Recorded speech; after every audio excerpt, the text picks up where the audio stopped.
NCERT for UPSC. UPSC का full form क्या है?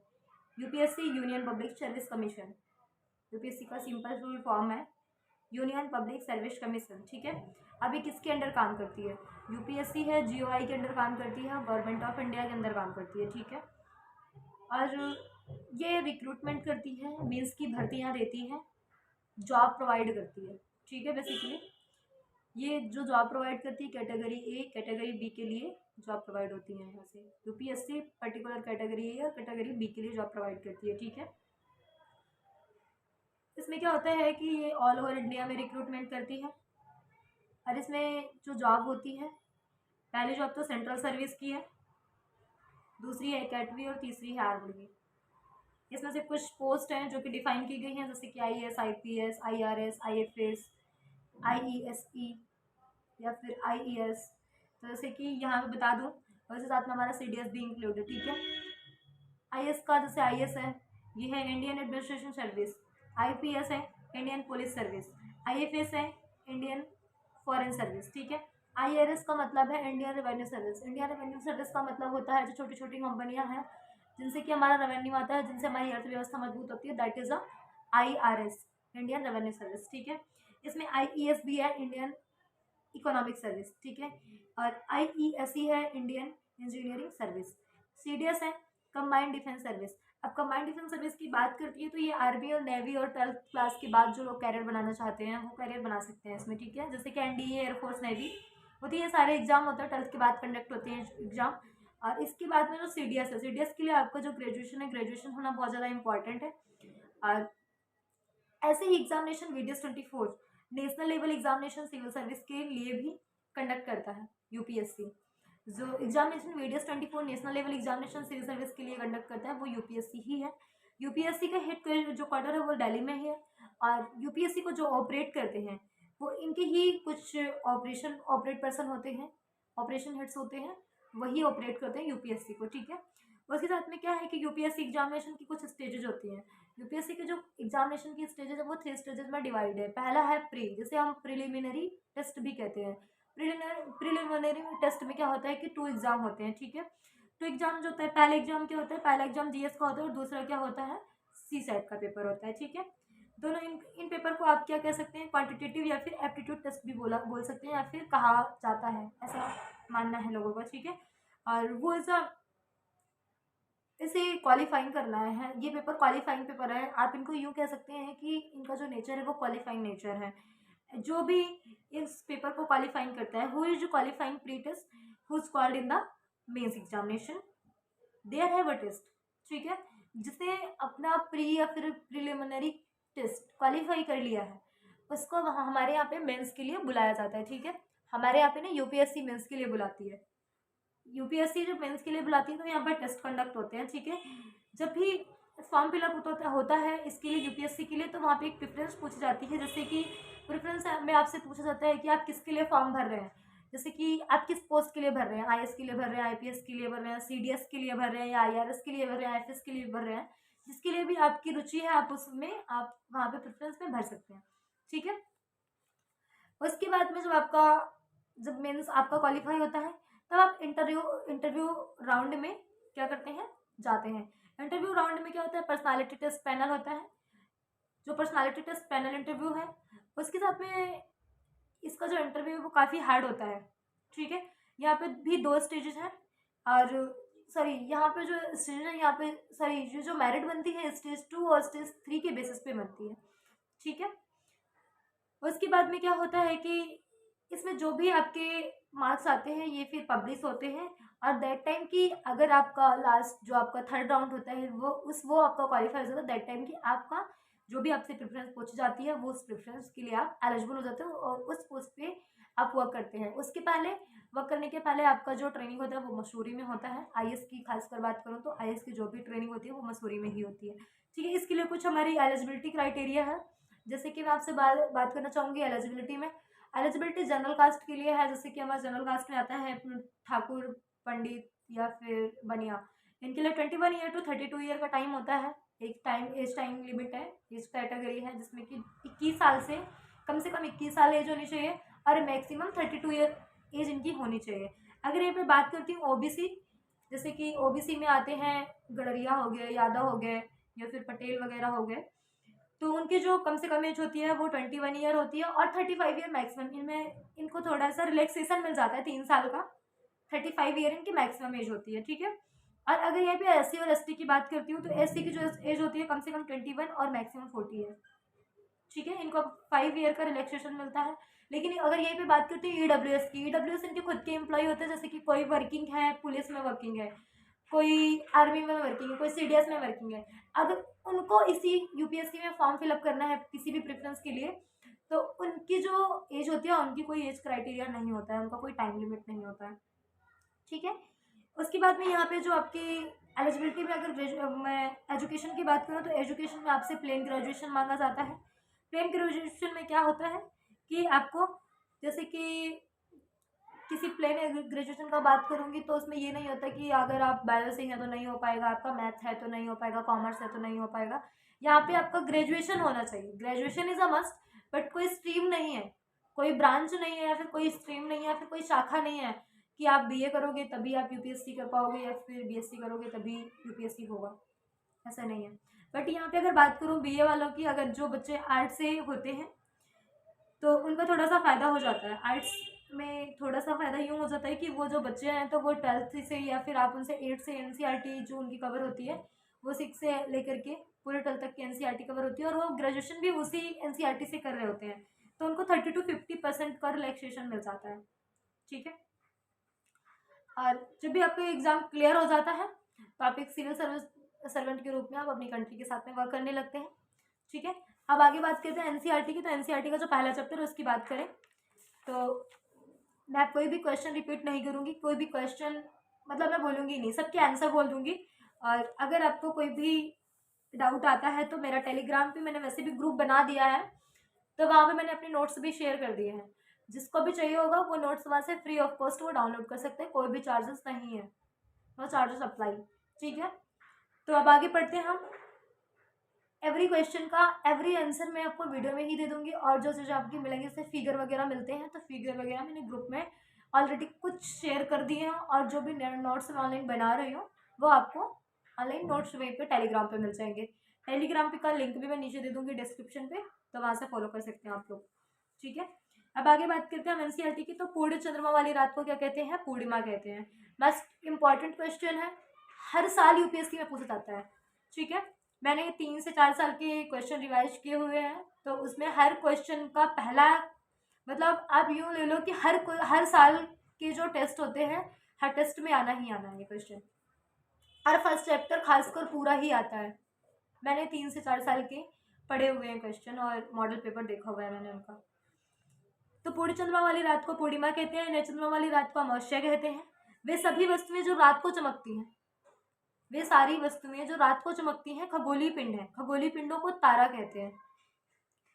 इनमें अपना खुद का उष्मा या फिर खुद का प्रकाश होता है जिसे हम खगोलीय पिंड कहते हैं, ठीक है। ये नक्षत्र मंडल कहलाते हैं। आर्सा मेजर या बिग बेयर इसी प्रकार का एक नक्षत्र मंडल है। उत्तरी तारा उत्तर दिशा को बताता है, इसे ध्रुव तारा भी कहते हैं। कुछ खगोलीय पिंडों को अपना प्रकाश एवं ऊष्मा भी होती है। कुछ खगोलीय पिंड होते हैं जिनमें खुद का प्रकाश और खुद की ऊर्जा या फिर खुद की ऊष्मा होती है, ठीक है। वे तारों के प्रकाश से प्रकाशित होते हैं, ऐसे पिंड ग्रह कहलाते हैं। जो पिंड तारों के प्रकाश से प्रकाशित होते हैं उनको पिंड कहा जाता है या फिर प्लैनेट कहा जाता है, ठीक है। जैसे बुध है, सूर्य के चारों ओर परिक्रमा करता है तो 88 दिन लगता है, ठीक है। अगर वो अपने अक्ष पर ही रोटेट करता है तो उसे 59 डेज का टाइम लगता है। अगर शुक्र की बात करूं तो शुक्र क्या करता है? शुक्र सूर्य के चारों ओर का परिक्रमा करता है 255 दिन में। लेकिन अगर अपने अक्ष के ऊपर घूर्णन की बात करूं, अपने अक्ष पर रोटेट होने का बात करूं तो 243 दिन का टाइम लगाता है, ठीक है। पृथ्वी सूर्य के चारों ओर एक परिक्रमा 265 दिन में करती है और अपने अक्ष पर घूर्णन 1 दिन में करती है। अपना जो खुद का रोटेशन है उसका अपने अक्ष पर जो खुद रोटेट होती है वो उसे 1 दिन का टाइम लगता है। और यहाँ पे चंद्रमा की संख्या 1 होती है, चंद्रमा काउंट ऑफ मून 1 होता है, ठीक है। आगे बात करते हैं मंगल की। तो मंगल सूर्य के चारों ओर परिक्रमा करता है 287 दिन में। अगर अपने अक्ष पर घूर्णन की बात करते हैं तो 1 दिन का टाइम लगाता है। जहाँ पे चंद्रमा की संख्या है 2। आंतरिक ग्रह सूर्य के बहुत नजदीक है। ये सारे आंतरिक ग्रह हैं जो सूर्य के बहुत ज़्यादा नज़दीक है। ये चट्टानों से बने हुए हैं, ठीक है।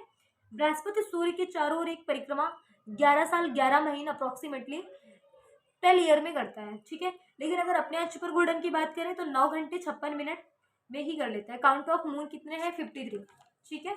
आगे बात करते हैं शनि की। शनि क्या है? सूर्य की परिक्रमा कितने दिन में करता है? 29 ईयर 5 मंथ में कंप्लीट करता है। अपने अक्ष पर रोटेशन की बात करते हैं तो 10 हावर्स 40 मिनट की बात आती है। अगर अपने अक्ष पर रोटेशन की बात होती है तो 10 हावर 40 मिनट लगता है इसको। और काउंट ऑफ मून कितने हैं? 53, ठीक है। यूरेनस क्या है? यूरेनस सूर्य की परिक्रमा 84 ईयर अपने अक्ष पर करता है। अगर यूरेनस सूर्य की परिक्रमा करता है तो कितना टाइम लगाता है? 84 ईयर लगाता है। अगर अपने अपने अक्ष पर रोटेट होने की बात कर रहे हैं तो कितना टाइम लगाता है? 27 ईयर, सॉरी 17 हावर्स 14 मिनट, ठीक है। 17 घंटे 14 मिनट लगता है। और यहाँ पे अगर काउंट ऑफ मून की बात करते हैं तो 27 होते हैं, ठीक है। नेपच्यून अप्रॉक्सीमेटली 27 है। आप एग्जैक्टली मत बोल दीजिएगा कि एग्जैक्टली 27 है, बिकॉज ऑफ ये अप्रॉक्सीमेटली किताबों में भी दिया हुआ है तो वहाँ से मैंने नोट डाउन किया हुआ है या फिर मैंने अपने आप को प्रिपेयर किया हुआ है, तो वहाँ पे अप्रॉक्सीमेटली 27 है, ठीक है। तो नेपच्यून की बात करें तो नेपच्यून सूर्य की एक परिक्रमा 164 साल में करता है। और अगर अपने अक्ष पे घूर्णन की बात करते हैं तो 16 घंटे 7 मिनट में ही इनकी परिक्रमा अपना रोटेशन पूरा हो जाता है। लेकिन अगर काउंट ऑफ मून की बात करते हैं तो काउंट ऑफ मून कितने हैं? 13 है, ठीक है। बाह्य ग्रह जिसे बोलते हैं कि सूर्य के बहुत दूर हैं, वही सूर्य से बहुत बड़े हैं, बड़े आकार के होते हैं, ठीक है। ग्रह और तारे में क्या अंतर है? ग्रह वो पिंड जो तारों के प्रकाश से प्रकाशित होते हैं उन्हें ग्रह कहा जाता है। ऐसे पिंड जो किसी दूसरे के प्रकाश, किसी तारे के प्रकाश से प्रकाशित हो जाते हैं उन्हें क्या कहते हैं? ग्रह कहते हैं। लेकिन अगर तारों की बात करते हैं तो तारों में अपना खुद का प्रकाश और खुद की ऊष्मा होती है, उन्हें तारे कहते हैं, ठीक है। बल्ब को ले लो, जैसे बल्ब है वो एक पिंड है, ठीक है। इसमें किसी जैसे कि इलेक्ट्रिक की बात करें तो इलेक्ट्रिक जब अपना ऊर्जा या फिर ऊष्मा प्रवाहित करती है तब टाइम की बल्ब जलता है, तो वो एक पिंड हुआ। अगर ये पे जैसे कि बात करें किसी पेट्रोल की, किसी भी तेल की, वहाँ पे उसकी खुद की एनर्जी होती है, उसे आग मिलने पर वो जलता है। दैट इज फाइनली क्या है कि वो तारा है, ठीक है। अगर जिसमें खुद की ऊष्मा, खुद का प्रकाश या फिर खुद की ऊर्जा है, दैट इज अ स्टार, ठीक है।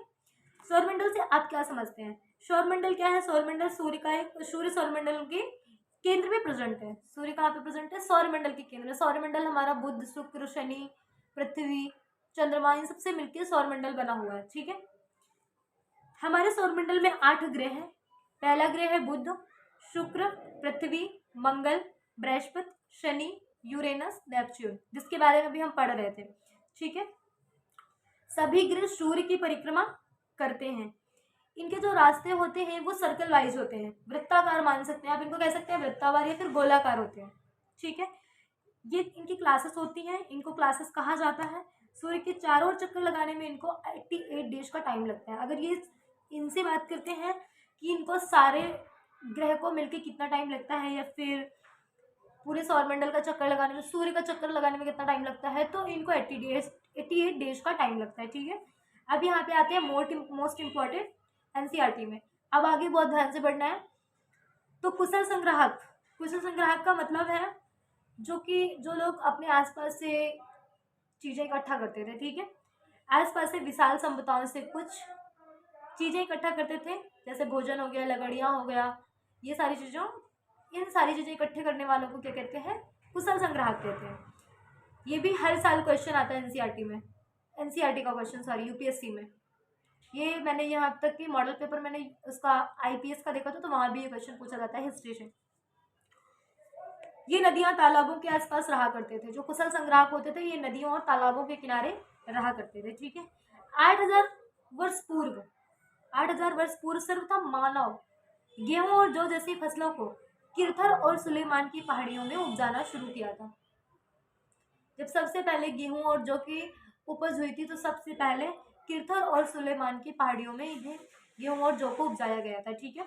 आगे बात करते हैं गेहूं और जौ मेहरगढ़ बलूचिस्तान उपजाने के साक्ष्य प्राप्त होते हैं। मेहरगढ़ और बलूचिस्तान में गेहूं और जौ को उपजाने के साक्ष्य प्राप्त होते हैं, ठीक है। आगे बात करते हैं चावल का। तो चावल उपजाने के प्राचीनतम साक्ष्य संत कबीरनगर और लहुरा देव में पाए गए थे।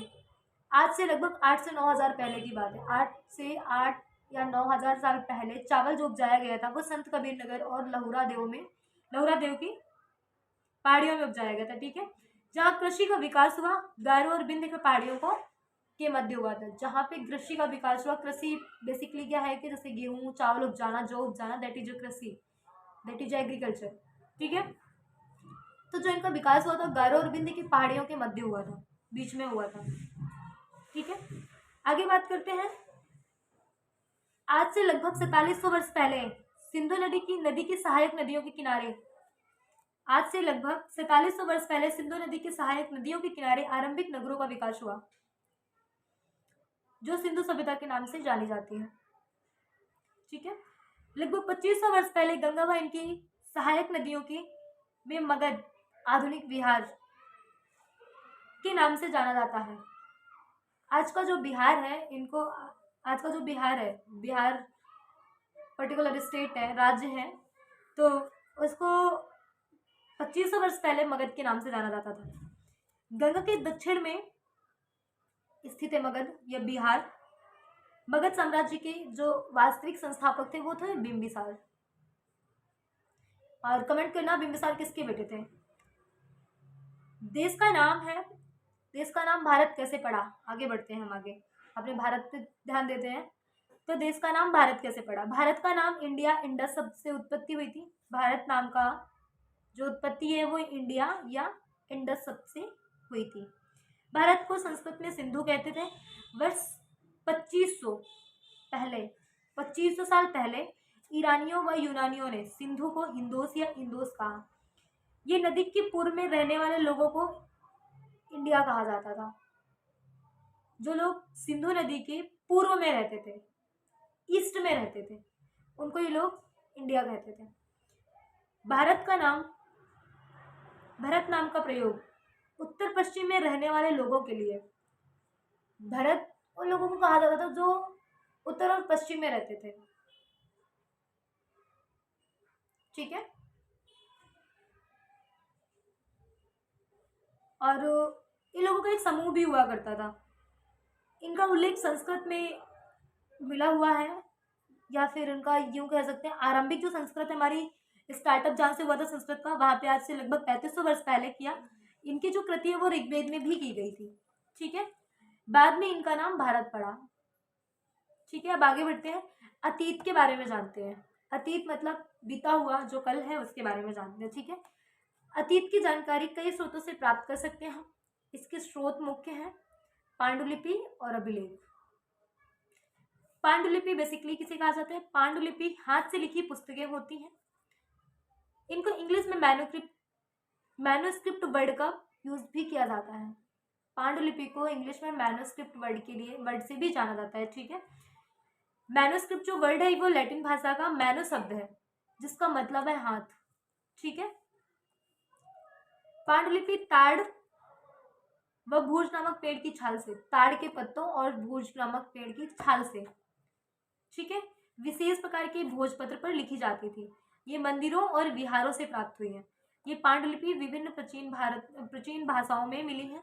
संस्कृत, तमिल, प्राकृत भाषा में भी प्राप्त हुई है। प्राकृत भाषा बेसिकली उस भाषा को कहा जाता है जो उस टाइम पे प्राचीन भारत के टाइम पे, जो प्राचीन टाइम निकल गया, हमारा अतीत समय निकल गया, उस टाइम पे वो लोग जो भी सारे करते थे, जिस भी लैंग्वेज में बात करते थे, उस लैंग्वेज को हम लोग प्राकृत लैंग्वेज या फिर नेचुरल लैंग्वेज या फिर हम उन्हें प्राकृतिक भाषा कहते हैं। ठीक है, आगे बढ़ते हैं, अभिलेख के बारे में जानते हैं। अभिलेख क्या है। अभिलेख आज से लगभग 2250 वर्ष पहले अफगानिस्तान के कंधार से एक अभिलेख पुरातत्वविदों से प्राप्त हुआ है। आज से लगभग 2250 वर्ष पहले, ठीक है, अफगानिस्तान का जो कंधार है वहां से प्राप्त हुआ है। ऐसा लेख जो पत्थर या धातु जैसी कठोर सतह पर उकेरने को अभिलेख कहा जाता है।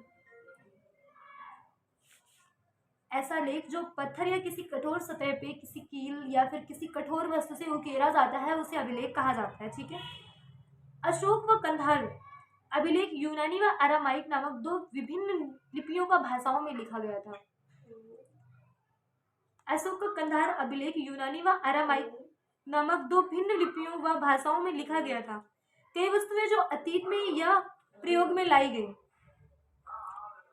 वस्तुओं को खोज करने वाले व्यक्ति पुरातात्विक कहते हैं। पत्थर या ईंटों से बनी इमारतों के अवशेषों, चित्रों तथा मूर्तियों का अध्ययन करते हैं। औजारों, हथियारों, बर्तनों, आभूषणों तथा सिक्कों के प्रति छानबीन और खुदाई भी करते हैं। अब आगे बढ़ते हैं हम लोग, जहाँ पे हम लोग जानते हैं तिथियों के बारे में। ठीक है, तिथियों का क्या मतलब है। जैसे आजकल हम जानते हैं डेट या दिनांक के बारे में, वैसे उस टाइम पे हमारी कुछ तिथियां होती थी। ठीक है, तिथि का जो उल्लेख है, ईसा मसीह के जन्म की तिथि से वर्ष की गणना की जाती है। जो ईसा मसीह का जन्म है, उनका जो जन्म था उस वर्ष से गणना की जाती है। ईसवी पूर्व को अंग्रेजी में बिफोर क्राइस्ट बीसी कहते हैं। हिंदी को वर्तमान में ई का प्रयोग करते हैं। हिंदी में वर्तमान में ईसवी का या फिर ई का प्रयोग करते हैं। इसमें इंग्लिश में एडी एनो डोमिन कहते हैं। इसे इंग्लिश में एडी या फिर एनो डोमिन कहते हैं। कभी कभी बीसी की जगह बीसीई का यूज होता है। बीसीई का अर्थ बिफोर कॉमन एरा होता है, व कभी कभी एडी की जगह सीई का प्रयोग होता है।